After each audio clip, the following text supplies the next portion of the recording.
دو نفل پڑھ کے رو کے اپنے رب رسول کو دکھڑے سنانا، فرمایا اللہ تجھے بڑی جلدی ہر چیز عطا فرما دے گا. آ جا اب اللہ رسول سے بات کریں گے، اب اللہ والوں سے بات کریں گے، چھوڑ دے دنیا داروں کے پیچھے بھاگنا. یہ نہیں تیرے مسئلے حل کریں گے، تیرے مسئلے جب بھی حل ہوں گے گنبد خضرا والے نبی کی برکت سے حل ہوں گے. مرنے کی طرف دیکھ اور نہ جینے کی طرف دیکھ، جب بھی چوٹ لگے دل پر تو مدینے کی طرف دیکھ. آ جا اب حضور والا ہو جا، اب محبوب والا ہو جا، اب حضور نبی رحمت صلی اللہ تعالی علیہ وسلم کی طرف توجہ کر. باتیں مختصر کر کے عرض کرتا ہوں، آگے بڑھتا ہوں.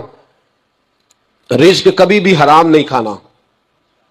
توجہ ہے آپ حضرات کی، بڑی ضروری بات. رزق حلال، رزق میں وہ بات میں نے کہا کہ بات نہیں کوئی نہیں، بس مشن کو منظم کرنا ہے. اب ہم نے نا ان چیزوں کو منظم کرنا ہے. صدر جانسن ہے، ایک امریکہ کا صدر گزرا ہے، وہ پاکستان بننے سے پہلے آیا یہاں ہندوستان، تو اس نے نا کراچی کے کلفٹن پر ایک مزدور کو مچھلیاں پکڑتے دیکھا رات کے وقت.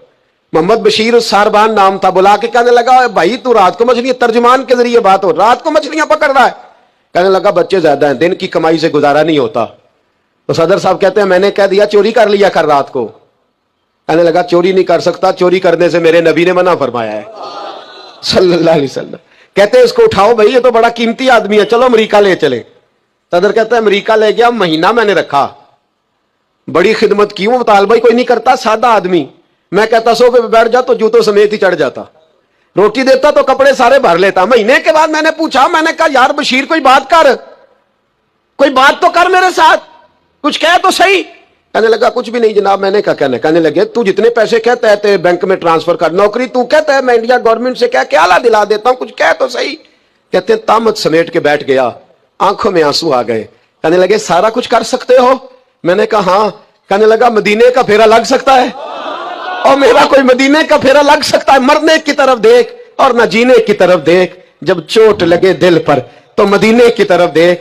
صدر جانسن کہنے لگا سعودی گورنمنٹ سے مجھے دکھاؤ تو صحیح مصطفیٰ کے مدینے میں ہے کیا، جنہوں ویک کے ڈر دیاں اکھیاں نے، جنہوں ویک کے ٹھر دا سینہ ہے، اور ابا تیری ساری خدائی چیک کی تے شہر مدینہ ہے کیا. سعودی گورنمنٹ کہنے لگی غیر مسلم نہیں آ سکتا.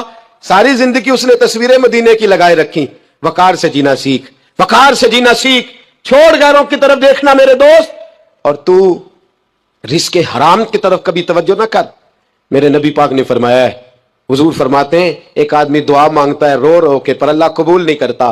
حضور کیوں؟ فرمایا حرام پیتا ہے، حرام کھاتا ہے، حرام کے کپڑے پہنتا ہے، اتنا مرضی روئے اللہ قبول نہیں کرے گا. سود چاٹ گیا ہے ملت کو، چاٹ گیا. چھوڑ. میرے حبیب پاک صلی اللہ علیہ وسلم نے فرمایا 30 بار ماں سے زنا کرنے سے زیادہ برا ہے سود کا 1 پیسہ لینا دینا. اتنا بڑا جرم. اور قرآن کہتا ہے اگر سود نہیں چھوڑنا تو فَأْذَنُوا بِحَرْبٍ مِّنَ اللَّهِ وَرَسُولِهِ، پھر رب رسول سے جنگ کرنے کو تیار ہو جاؤ. ہے طاقت اللہ رسول سے لڑنے کی؟ ہے قوت اللہ رسول سے لڑنے کی؟ جب کروڑوں روپے ہمارے پاس ہے تو کیوں ہم بینک کی طرف توجہ کرتے؟ کیوں نہیں ڈرتے رب کریم سے؟ اتنی ملنے کہاں لے کر کے جائیں؟ جنہ لی تو پاپ کمائے کتنے نہیں ہو تیرے کر دے. رزق حرام کیوں مسلمان کے منہ کو لگ گیا ہے؟ بینکوں میں تماشا بن گیا ہے، ہر طرف حرام کا بول بالا ہے.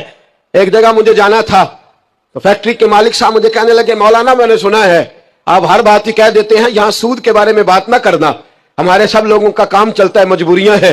میں نے کہا اگر سود لینا تیری مجبوری ہے تو سود کے خلاف بات کرنا میری مجبوری ہے. سود کے خلاف نے بھی خفا مجھ سے ہیں، بیگانے بھی ناخوش. میں زہر حلال کو کبھی کہہ نہ سکا کند، کہتا ہوں وہی بات سمجھتا ہوں جسے حق. میں نے کہا کیسے چھوڑ دوں؟ میرے رسول پاک صلی اللہ علیہ وسلم تو کہے میری جنگ ہے اس سے جو سود لیتا دیتا ہے. قرآن کہے اللہ رسول کی جنگ ہے اور ہم دھندا کرتے پھرے. چوں بگویم با مسلمانم بلرزم. تو بتا پھر تو کس کا کلمہ پڑھتا ہے؟ بتا پھر کس رب کے سامنے جھکتا ہے؟ ڈھونگ ہے یہ نماز ہے؟ یہ کیا ہم نے بنا رکھا ہے؟ اج بھی کیتی جاندے ہو، نال لہو بھی پیتی جاندے ہو، کھو کے مال یتیماں دا تے پیج مسیتی جاندے ہو، پھٹ دلاں دے سیندے نہیں، ایویں ٹوپیاں سیتی جاندے ہو، نفس تے چھری پھیر دے نہیں، دمبے کیتی جاندے ہو.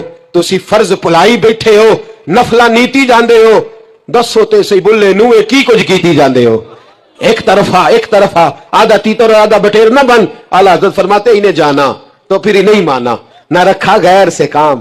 للہ الحمد میں دنیا سے مسلمان گیا، للہ الحمد میں دنیا سے یہ جنگ ہے اصلاح معاشرہ میں. یہ ہمارا تیسرا نقطہ یہ ہے کہ ہم اس سودی معاشرے کے خلاف اب تو صدر صاحب بھی کہتے ہیں مولوی گنجائش نکالیں. او خدا کے بندے, ہو سکتا ہے میری طرح کا کوئی مولوی پیسے لے کے فتویٰ دے ہی دے, لیکن میرے کہنے سے, میرے غلط بات کرنے سے وہ بات جائز تھوڑی ہو جائے گی. مرنا ہے, قبر میں جانا ہے, بڑی جلدی وقت آنے والا ہے. بچو اس چیز سے جس سے اللہ رسول نے منع فرمایا ہے. پھر میں بڑی درد کے ساتھ چوتھی بات چھیڑنے جا رہا ہوں, بڑے درد کے ساتھ. خوبصورت جوان, پڑھا لکھا جوان, 4 بچوں کا باپ, 3 بیٹیوں کا باپ, ماں کی آرزوؤں کا مسکن, باپ کی آنکھوں کا تارا, تھوڑے سے پیسوں کے لیے کسی نے نشے پہ لگا دیا. چاٹ گیا میری ملت کو نشہ, چاٹ گیا. میں آ رہا تھا ایک دفعہ لاہور سے گزرا والا, تو میرے ساتھ بچہ محبت کے ساتھ ایک نشئی کے سامنے اس نے زور سے بریک لگائی, ہارن دیا. مجھے کہنے لگا حضرت جی دیکھنا یہ گر جائے گا. میں نے کہا نہ یار, تو کبھی اس باپ سے جا کے پوچھ جس کا بیٹا نشہ کرتا ہے, اور کبھی اس ماں سے جا کے پوچھ, اس ماں سے کبھی پوچھ جس کا بیٹا نشئی ہے, اور کبھی کھڑا کر کے پوچھنا اس بیٹے سے جس کا باپ نشہ کرتا ہے. وہ بچے اور وہ بچیاں جن کے باپ نشے میں لگ گئے, وہ یتیموں جیسی زندگی گزارتے. وہ دوسروں کے اترے ہوئے کپڑے پہنتے. وہ بیٹی, اس کی کیا غلطی تھی؟ ظالموں نے, نشہ بیچنے والوں نے چند پیسوں کے لیے باپ نشئی کر دیا. کہتے اس بچی کا رشتہ نہیں لیں گے, اس کا باپ نشہ کرتا ہے. مجھے بتائے ملت کا سربراہ, اور مجھے بتائے یہ معاشرہ, کہ وہ جو نشے پہ لگا ہوا باپ ہے, جس کی بیوی خاوند کے ہوتے ہوئے بھی بیوہ کی زندگی گزار رہی ہے, وہ پوچھے, بتایا جائے ہمیں کہ یہ نشہ کدھر سے آیا, ان نوجوانوں کے گلے تک یہ نشہ کس نے پہنچایا؟ میرے عزیزو, کیا میں عرض کروں, اتنے خوبصورت جوان, کتنے گھر اجڑے, کتنی مائیں روز روتی ہیں. کوئی پیر صاحب کو ایسا تعویذ ملے میرا بیٹا نشہ چھوڑ جائے, وہ بی وہ بیچاری مانگ کے کھاتی ہے, اس کا خامن نشہ کرتا ہے. نشے کے خلاف جہاد کی ضرورت ہے, ہمیں اٹھنا ہے, ہمیں میدان میں نکلنا ہے. یہ دیکھو, میں ہاتھ باندھ کے بزرگوں سے کہتا ہوں, خدا را سگریٹ بھی چھوڑ دو یار, سگریٹ بھی چھوڑ دو, اگرچہ اس کا حرام کا حکم نہیں پر اسے بھی چھوڑ دو. اب ہم نے اپنے بچوں کو اس ظلم سے باہر نکالنا ہے. نشہ کرنا, شراب پینا, ہم شراب, اور میرے رسول پاک صلی اللہ تعالی وسلم نے کیا فرمایا, شرابی مر گیا شراب کے نشے میں. میرے محبوب کریم علیہ الصلوۃ والسلام نے جنازہ پڑھنے سے میرے محبوب علیہ السلام نے اعراض فرمایا, اور حضور نے فرمایا قیامت میں جب یہ اٹھے گا تو اس کے منہ سے شراب کی بدبو آئے گی.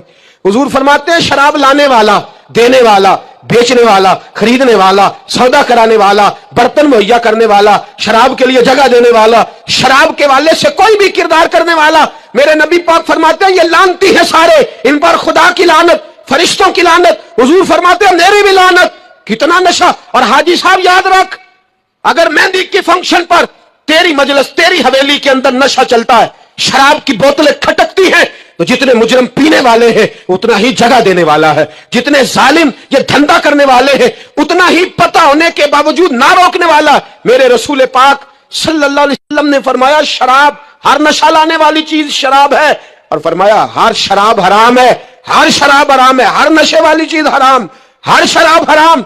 فرمایا شراب تو برائیوں کی جڑ ہے, نشہ